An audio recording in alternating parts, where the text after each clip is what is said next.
Are the Bears on track to get a 2026 compensation pick? Ryan Poles has changed how the Chicago Bears operate, and my message to the fan base has stayed the same. Trust the process. Since 2010, the Bears have had just two compensatory picks from the NFL, just two since 2010, and they were both day three picks. The last one was a seventh rounder, Kendall Williamson, in 2023. Meanwhile, teams like the Cowboys and Dolphins have more than that just this year alone.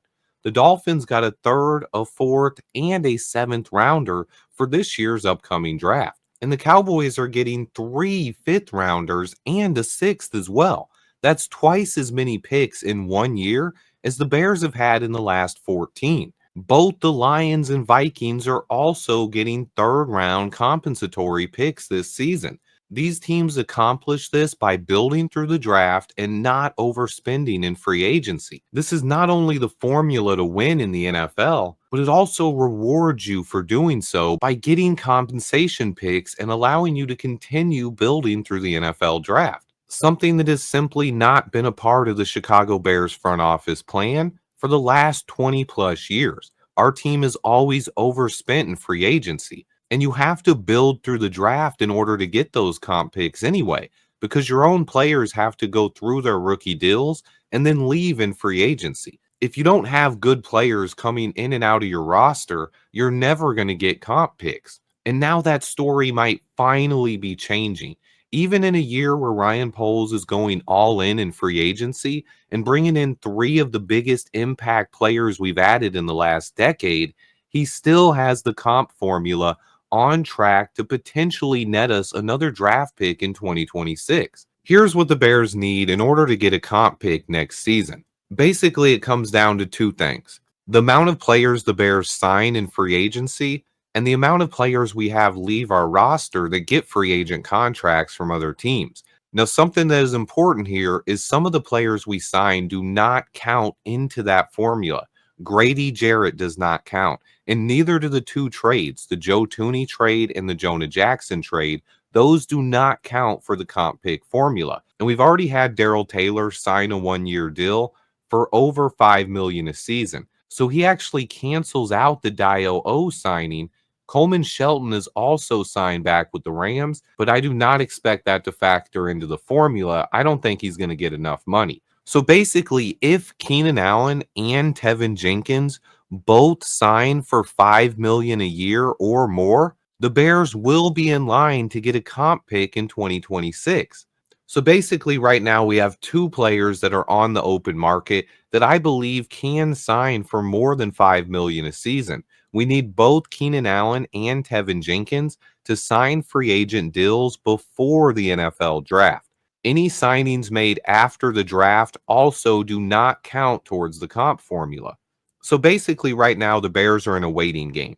We've already made our big free agent moves, and now we're waiting to see if Keenan Allen or Tevin Jenkins sign. We can still make some small moves that won't count towards the formula or pick up guys that have been cut. But I think there will be a few more signings after the draft. Ryan Poles is putting this team in position to acquire a comp pick in 2026. And we can get even more if Ian Cunningham gets a job somewhere else.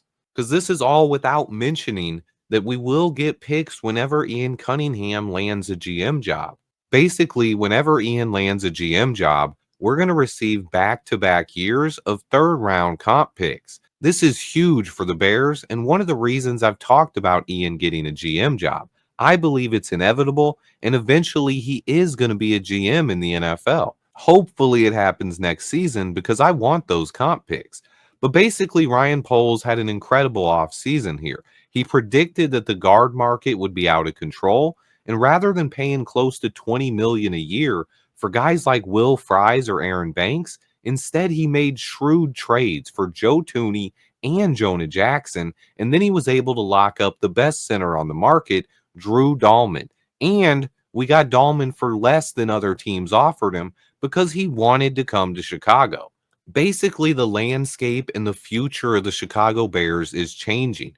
Over the last 25 plus years, the Bears have operated pretty much on the same cycle. They overpay in free agency, they've been careless with draft picks, and they've never acquired any meaningful comp picks. This has also resulted in a lot of losing and a lot of miserable times for Chicago Bears fans. The last 3 years, though, Ryan Poles has completely flipped the way the Bears front office operates. No longer is the team overpaying for over the hill free agents. Yes, we did just sign Grady Jarrett, but it is not the same. You have to add context to the situation. He is one piece to a roster that is loaded with young talent. Instead of building the core of our roster around older players, we now have the foundation in place, and that's when you can add a veteran player. I also believe we got him on a value contract. We're not giving him $100 million or something like that. But for me, it's the first time in over 2 decades that the Bears are now focused on building through the NFL draft. Going forward, I expect a huge change in how this franchise operates and the results we see on the football field. I believe our string of exciting off seasons and bad football on the field is coming to an end. I see a future where the Chicago Bears are successful on the football field. We are going to win games during the football season and then be a more boring team during the off season. As much as I'm going to miss off seasons like this, I'm going to enjoy the Bears winning football games the most. It will kind of make these last 3 off seasons special and a time to look back on. I chose to spend these last 3 years trying my very best to explain why I believed Ryan Poles was the right man for the job, why I believed this rebuild was on the right track, and why the future of this team was so bright. Most people will forget all about that once this team starts winning, and the clickbait will always reign supreme. But to me, this has been a really special time to be a Chicago Bears fan. The results on the football field, they still look the same. They've still been awful, and it hasn't been fun to watch. A lot of losses, a lot of heartbreak, and a lot of our fans that don't see the vision of this rebuild. In the last year, my views have dipped tremendously. Fans are sick of the losing, but seeing the vision come together has been a special, special process. I believe we are about to see a drastic shift in this organization. We've been a laughing stock and a joke of a franchise for a long time now, but I believe that is changing. And I really believe that 2025 is the year that the Bears finally start to show fruits of the labor of Ryan Poles' rebuild. It's been a long time in the making, but some of us actually trusted the process. For the fans that still don't believe and want to see it on the field, I get it. We all want to see it on the field. But I do want to ask you guys one question. For the people who just continue to talk about Ryan Poles' record as a GM, the first point is the first 2 years of this was a complete teardown. We didn't have a first round pick the first year. We had 90 million in dead cap space. It just makes no sense to worry about the wins and losses in a year where we weren't even trying to win. But the bigger point here, and this goes to even the biggest detractors, ask yourself this one question. Do you actually think the football team that was on the field last season is as bad as the record was? Every single Bears fan that watched games last season saw our coaches give away games. It was pure malpractice. So ask yourself this. With just an average coaching staff, how many games do you think the Bears would have won last season? And then maybe have a little bit of patience and see how Ben Johnson works out, because this team is going to start winning football games.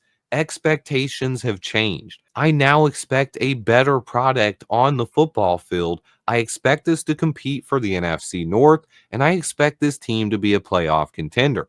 Ben Johnson, Caleb Williams, the ball is now in your court. Do not let us down. Let me know how you guys are feeling. It's a new era of Chicago Bears football. Please remember to hit that like button for me. I have a ton more content on the way. Stay tuned, and until next time, bear down.